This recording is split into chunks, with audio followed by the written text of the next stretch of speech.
출애굽기 25장 17절부터 22절 말씀입니다. 정금으로 속죄소를 만들되 장이 2규빗 반, 광이 1규빗 반이 되게 하고 금으로 그룹 둘을 속죄소 두 끝에 쳐서 만들되 한 그룹은 이 끝에 한 그룹은 저 끝에 곧 속죄소 두 끝에 속죄소와 한 덩이로 연하게 할지며 그룹들은 그 날개를 높이 펴서 그 날개로 속죄소를 덮으며 그 얼굴을 서로 대하여 속죄소를 향하게 하고 속죄소를 궤 위에 얹고 내가 내게 줄 증거판을 궤 속에 넣어라. 거기서 내가 너와 만나고 속죄소 위 곧 증거궤 위에 있는 두 그룹 사이에서 내가 이스라엘 자손을 위하여 내게 명할 모든 일을 내게 이르리라. 아멘. 오늘은 출애굽기 25장 17절부터 22절 말씀을 중심으로 속죄소 역할을 하는 교회라는 제목으로 성막 강의 86번째 시간이 되겠습니다.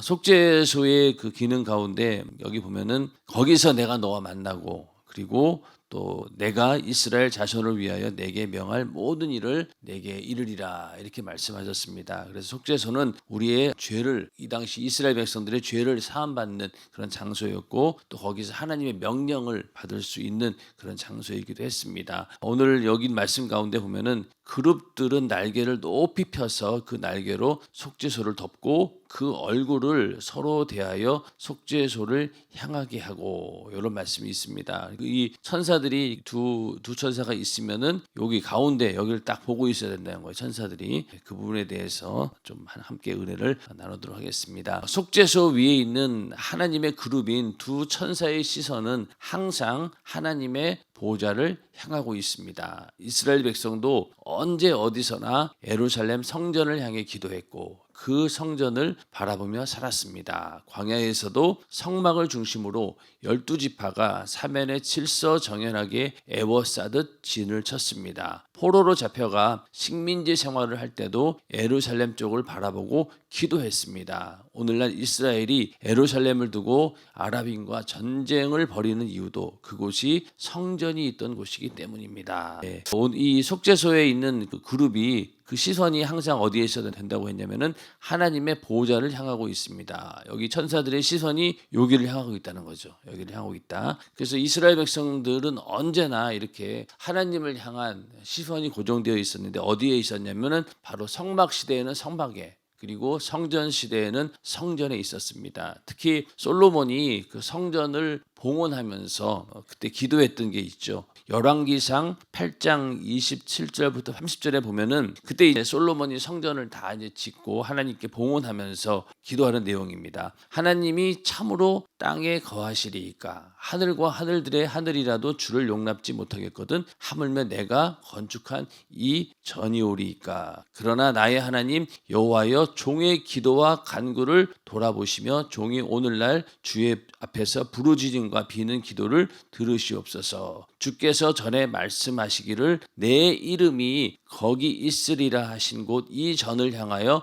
주의 눈이 주야로 보옵시며 종이 이곳을 향하여 비는 기도를 들으시옵소서. 이렇게 고백을 하고 있습니다. 그러니까 하나님께서 내 이름이 거기에 있을 것이다. 그곳이 바로 성막이었고 또 성전입니다. 그러니까 하나님께서 내 이름을 거기에 두었다라고 했고 그곳을 향해서 항상 기도할 때 하나님께서 응답해 주신다라고 약속하셨습니다. 그래서 종과 주의 백성 이스라엘이 이곳을 향하여 기도할 때에 주는 그 간구함을 들으시되 주의 계신 곳 하늘에서 들으시고 들으시사 사하여 주옵소서. 이스라엘 백성들이 성전을 향해서 기도하고 간구할 때 하나님께서 그걸 들으시고 응답해 주신다는 믿음이 있었다는 거예요. 그러니까 이스라엘 백성들이 이스라엘 예루살렘 성전을 향해서 항상 이렇게 기도했고 그리고 그들이 포로로 잡혀갔을 때도 어땠습니까? 예루살렘을 멀리 바라보면서 하루에 3번씩 기도했다는 거죠. 그건 다 왜 그러냐? 바로 그 성전에 하나님의 이름, 하나님께서 임재하고 계시다는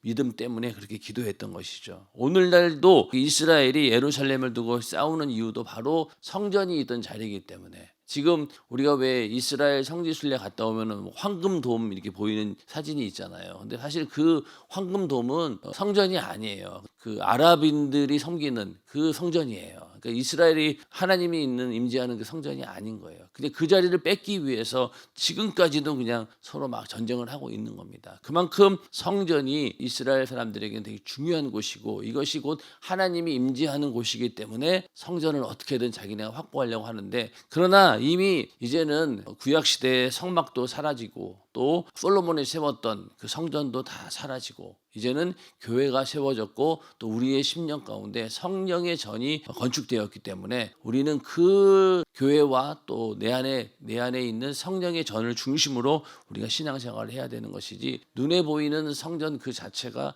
어떤 의미가 있는 것은 아닙니다. 그런데도 지금 이스라엘은 여전히 거기다 또 새롭게 성전을 지으려고 계획을 하고 있는 거예요. 빨리 우리가 그 땅을 뺏어서 거기에다가 새로운 성전을 지어야 된다. 이게 지금 이스라엘 사람들의 목표입니다. 그 일을 추진을 하고 있다는 거죠. 그러나 이미 성령으로 우리 안에 성령의 전이 이루어졌고 또 언제든지 우리가 하나님과 함께 할 수 있는 그런 성령의 전이 이루어졌기 때문에 이것은 하나의 예표에 불과한데 여전히 이 이스라엘 사람들은 성전 중심의 신앙입니다. 그렇기 때문에 오늘날 우리도 마찬가지로 이 속죄소에 있는 그 천사가 하나님을 향해 시선을 딱 고정시킨 것처럼 우리의 시선이나 생각도 언제나 주님만 향해야 합니다. 인정하시면 아멘 하시기 바랍니다. 성도의 영적인 시선은 나를 구원하신 주 예수 그리스도의 은혜 안에 있어야 합니다. 우리는 내 죄를 사하시고 구원하신 그분의 은혜를 잊어버리면 안 됩니다. 나를 구원하신 주 예수만 바라보아야 합니다. 그래서 오늘날 우리가 예수만 바라봐야 된다라고 하는 것을 자꾸만 그 시선을 흐트러 놓는 일들이 계속 생깁니다. 세상에서는 어떻게 얘기합니까? 예수 말고 다른 곳에도 구원이 있다라고 계속 얘기하고 있고,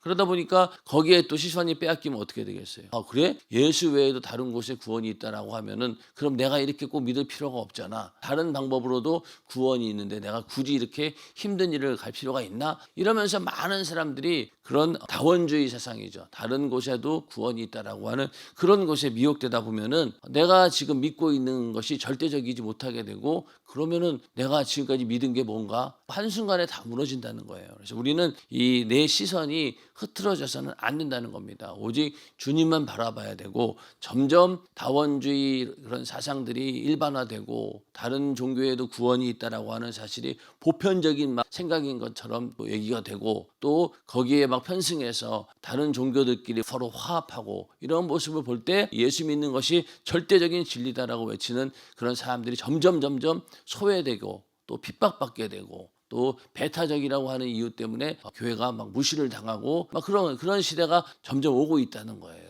그럴 때일수록 우리는 절대로 예수 외에는 다른 곳에 구원이 없다라고 하는 사실을, 절대적인 진리를 알고 그것을 우리의 믿음으로 고정을 시켜놓고 절대로 이 시선이 흐트러지면 안 된다는 거예요. 안 된다는 겁니다. 자, 그 종말론이 한참 우리나라를 휩쓸었을 때가 있잖아요. 그때 92년 10월 28일인가요? 그때 막 예수 온다라고 막 나라가 들썩했어요. 그때 그 모든 종말론의 미혹으로부터 이길 수 있었던 것이 무엇입니까? 바로 하나님 말씀이잖아요. 예수님이 오시는 그 날과 그때는 아들도 모른다고 했어요. 아들도 모른다고 했고 오직 누구만 안다고 했죠? 하나님 아버지만 안다고 했잖아요. 그 말씀을 절대적인 진리로 알고 있는 사람은 흔들리지 않습니다. 그런 미혹에 언제 예수님이 온다라고 하는 몇월 며칠 이런 거에 흔들릴 이유가 없죠. 보니까 그 다미성교회가 우리 교회가 망원동에 있었는데 성산동에 있었어요. 얼마 바로 옆에 있었어요. 그러니까 거기 다미성교회에 있던 사람들이 우리 교회에 막 철야 예배에 와서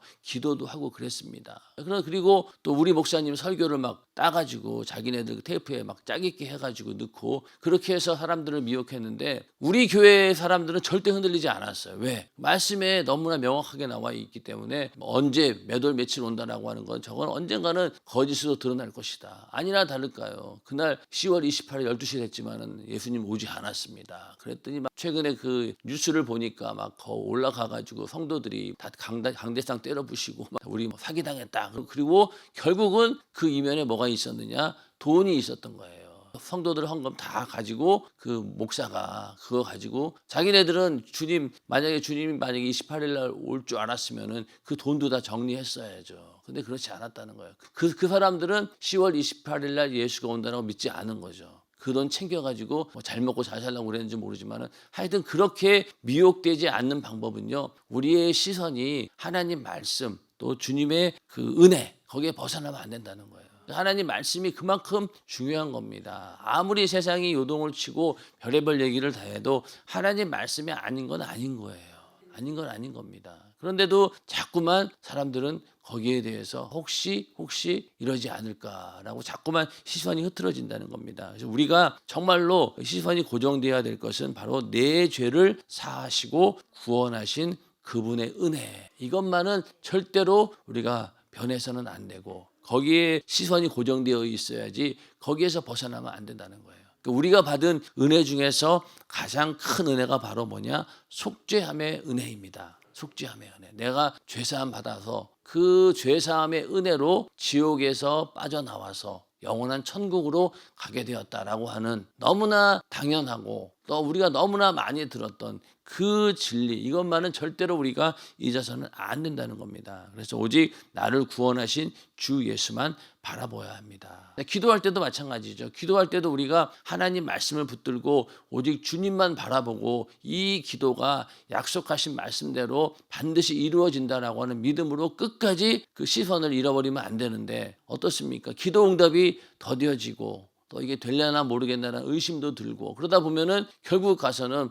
포기하게 되고 내가 처음에 믿음으로 기도했던 것들이 다 무너지게 된다는 겁니다. 그래서 우리 기도할 때도 끝까지 우리는 예수만 바라보고 하나님 말씀만 붙들고 기도할 때 하나님께서 그 기도에 반드시 응답을 해 주십니다. 그 성경에 보면은 베드로가 무리를 걷는 사건이 나오지 않습니까? 그때 베드로가 정말로 이 믿음이 참 좋은 건지 미련한 건지 모르지만 하여튼 예수님 보고 나도 좀 무리에 걷게 해주세요. 이런 요청을 한다는 것 자체가 참 보면은 믿음이 순수하고 또 그 믿음이 예수님 말 한마디면 나도 물이라도 걸을 수 있다라는 그런 믿음이 대단한 거죠. 그래서 정말로 예수님께서 그러면 걸어와라 그랬더니 실제로 무리를 막 걸었잖아요. 그런데 무리를 걸어오다가 예수님을 바라볼 때는 걷고 있었는데 언제 물에 빠졌습니까? 풍랑을 바라보다가 갑자기 풍랑이 이니까 풍랑 바라보는 순간 물에 빠지고 만 거예요. 그리고 또 거기서 막 빠진 것에서 나오려고 할 때도 또 주님을 또 의지합니다. 주님 날 구원해 주소서. 보면은 그 믿음이 베드로의 믿음은 정말로 참 이렇게 순수하고 주님에 대한 절대적인 면은 있어요. 그런데 그 베드로가 물에 빠졌던 이유는 바로 풍랑을 바라봤기 때문에 그런 거죠. 그런 것처럼 우리도 기도할 때나 우리의 믿음이 주님만 향해 있을 때는 하나님이 역사하셔요. 반대로 우리가 환경을 바라보게 되고 또 내가 처한 현실을 바라보게 되면 어떻습니까? 믿음이 싹 사라져 버립니다. 기도할 때 정말로 불가능한 것을 놓고 기도할 때 보면 어떻습니까? 현실이 더 막 리얼하게 다가오고 이게 도대체 내가 기도한다고 될 일일까? 라고 할 정도로 점점 현실이 두려워지다 보면은 결국은 우리의 기도가 거기에서 무너지게 되고 포기하게 되고 주님을 바라보던 눈이 현실을 바라보는 순간 그때부터 이렇게 물에 빠지는 것처럼 우리도 믿음에서 좌절할 수밖에 없다는 겁니다. 그래서 우리는 절대로 이 속죄소에 있는 천사가 오직 그 속죄소 하나님께서 함께 하시는 곳만 바라보라고 한 것처럼 우리의 시선과 생각도 언제나 주님만 향해야 된다. 우리의 시선도 그렇지만은 생각도 그래야 된다는 거예요. 생각도 항상 주님만 향해 있어야 된다. 이거를 흐트러 놓는 놈이 바로 마귀 역사는. 마귀 역사는 계속해서 이 하나님 말씀대로 살지 못하도록 이것이 절대적인 진리가 아니다라고 계속 우리를 흔들어 놓는 겁니다. 그러다 보니 결국 가서는 거기에 미혹당하면은 마귀의 생각에 빼앗기게 되고 결국 육신의 생각은 사망이라고 했기 때문에 그 결과는 하나님과의 반대가 되는 거죠. 그래서 우리는 절대로 이 생각조차도 주님만 향해 있어야 되지 절대로 육신의 생각, 마귀의 생각이 빼앗겨서는 안 된다는 겁니다. 그래서 항상 나를 구원하신 주님만 바라보며 기도하고 또 신앙생활하는 우리 모두가 되기를 주님의 이름으로 축원합니다. 오늘날 교회는 속죄소 역할을 하는 곳입니다. 따라서 교회는 죄사함의 은혜가 넘치도록 죄를 지적해 주어야 합니다. 교회가 죄를 지적하지 않으면 속죄소 구실을 할 수 없습니다. 그런데 안타깝게도 오늘날 교회들이 죄를 지적하지 못합니다. 교인이 죄를 지적하는 것을 싫어하기 때문입니다. 하나님 말씀과 반대되는 것이 죄입니다. 죄를 지적해 주지 않는다면 알게 모르게 하나님께서 하신 말씀과 반대되는 삶을 살게 됩니다. 자, 교회가 속죄소 역할을 하는 곳이다. 그러니까 죄를 지적해 주는 거예요. 죄를 지적해 주는 이유가 뭡니까? 죄 사함의 은혜가 넘쳐나도록. 우리가 하나님 말씀을 통해서 내 안에 있는 죄를 많이 지적받으면 지적받을수록 뭐가 넘친다는 거예요. 죄 사함의 은혜가 넘치기 때문에 죄를 지적하는 겁니다. 검사가 죄를 막 찾아내는 이유는 뭘까요? 어떻게든 많은 죄를 찾아내서 형량을 무겁게 매겨서 법의 심판을 받게 하기 위해서 검사는 악착같이 죄를 찾아내잖아요. 또 변호사는 어떻습니까? 그걸 변호하기 위해서 여러 가지 법적인 논리들을 만들어내는 것처럼 세상은 그래요. 그러나 하나님께서 죄를 지적하고 죄를 깨닫게 해주시는 이유는 죄사함의 은혜가 넘치도록 은혜 받으라고 죄를 지적해 주는 거죠. 감사한 일이죠. 근데 우리 인간은 이걸 싫어해요. 특히 요즘 시대에 너무나 개성화 시대이고 또 자기 중심적인 이기적인 그런 삶이 팽배해 있는 이 시대에는 다른 사람의 죄를 지적해 준다? 굉장히 이게 이제는 두려운 일이 돼버린 거예요. 사람과 사람 사이에서 어지간하면은 마찰이 없이 살기를 원하다 보니 이제는 남들이 잘못하는 것에 대해서 함부로 이야기도 못합니다. 아이들이 잘못하는 게 있어가지고 교회에서 만약에 어떤 성도가 막 나무랐어요. 그럼 교회에서도 왜 우리 애 그런 식으로 나무라냐, 야단을 치냐, 왜 우리 애 기죽이냐 이런 얘기 하다 보면 결국은 아무도 이제는 잘못에 대해서 지적해주는 사람은 없다는 거예요. 그러니까 세상에서는 이제는 서로 누구의 잘못을 보더라도 감히 지적을 하지 못합니다. 그리고 교회 내에서도 그런 걸 지적하면은 금방 또 자존심 상하게 되고 마음에 상처받게 되고 그러다 보면 결국 교회를 떠나가게 되니까 이제는 강단에서조차도 성도들의 죄를 지적하지 못하는 거예요. 그러면은 여기서 일반적으로 어떤 하나님의 말씀을 통해서 죄를 지적했어요. 그러면은 그걸 듣는 사람은 자기 양심에 찔리니까 아이고 저 목사가 나한테 하는 소리구나 이렇게 생각하면서 나한테 무슨 양심을 가지고 있나 이러면서 자기가 그 죄를 지적받았으면은 빨리 회개하고 하나님의 죄사함의 은혜를 받으려고 해야 되는데 오히려 앙심을 품게 되고 악의를 품게 되고 그러면서 시험 들고 그리고 결국은 교회를 떠나가는 그런 일들이 있기 때문에 교회에서 죄를 지적하지 못하는 거예요. 교인들이 그 죄를 지적하는 것을 싫어하기 때문에 사실 죄를 지적받는 거 좋아하는 사람은 없어요. 그러나 그 죄를 지적받았을 때 빨리 우리가 회개하고 하나님의 은혜를 붙들고 죄사함의 은혜 안으로 쏙 들어가야 되는 거예요. 그러려고 죄를 지적한다라고 생각하시면 되는 겁니다. 그러니까 그 담임 목사님한테 야단맞는 부사역자들은 많아요. 근데 그거를 정말로 이렇게 내가 그 버릇을 고치고 잘못된 부분을 고치고 내가 만들어져야 되겠다라고 하는 그런 마음으로 받아들이고 은혜로 받아들이게 되면은 빨리 그걸 벗어날 수 있지만은 그게 안 되고 계속해서 인간적인 생각으로 붙들고 있다가는요 계속 시험에 들 수밖에 없는 거예요. 그렇기 때문에 그런 면에서 우리가 어떠한 죄를 지적해주고 나의 문제점에 대해서 알려줄 때 그것이 물론 만약에 어떤 사람이 나에게 그런 죄를 지적해줬어요. 근데 그 사람이 나쁜 의도로 나에게 그런 말을 했다 할지라도 우리는 그걸 받아들일 때 하나님께서 이런 식으로 나에게 깨닫게 해주시는구나. 내가 죄인이구나. 내가 이런 죄를 졌구나라고 깨닫고 은혜 안으로 쏙 들어가면 된다는 거죠. 담임 목사님이 자주 설교 가운데 어떤 사람이 나보고 개새끼야 이렇게 했다고 칩시다. 그러면 정말로 내 안에 그런 개의 근성이 있나 보다 이러고 나를 돌아본다잖아요. 그렇게 하면은 이게 못 이길 게 없는 거죠. 그렇게 우리가 죄를 지적해 줄 때 감사하는 마음으로 은혜로 받아들이게 되면은 시험 들 일도 없는 거예요. 내가 그런 부분이 정말로 있었구나 라고 그냥 회개하면 된다는 겁니다. 그 사람의 의도와는 상관없이. 그러나 하나님께서 그렇게 해서라도 우리를 깨닫게 해주시고 그렇게 해서 하나님 말씀으로 우리를 만들어주는 거죠. 근데 이게 죄를 지적해 주지 않는다면은 하나님이 하신 말씀과 반대되는 삶을 살게 되는 거예요. 강단에서 죄를 지적해 주지 않고 잘못을 지적하지 않으면 성도들은요 어떤 방향으로 가겠어요? 인간적인 인본주의 방향으로 가게 되고 말씀과 반대되는 방향으로 갈 수밖에 없습니다. 그러니까 오늘날 한국 교회에서 보면은 이렇게 죄를 지적해 주지 않고 또 죄에 대해서 이 죄가 얼마나 무서운 것인가. 왜냐하면은 이게 하나님의 아들이 죽을 만큼 심각한 문제잖아요. 죄의 문제가. 그리고 이 죄값이 어떻습니까? 영원한 지옥의 형벌이잖아요.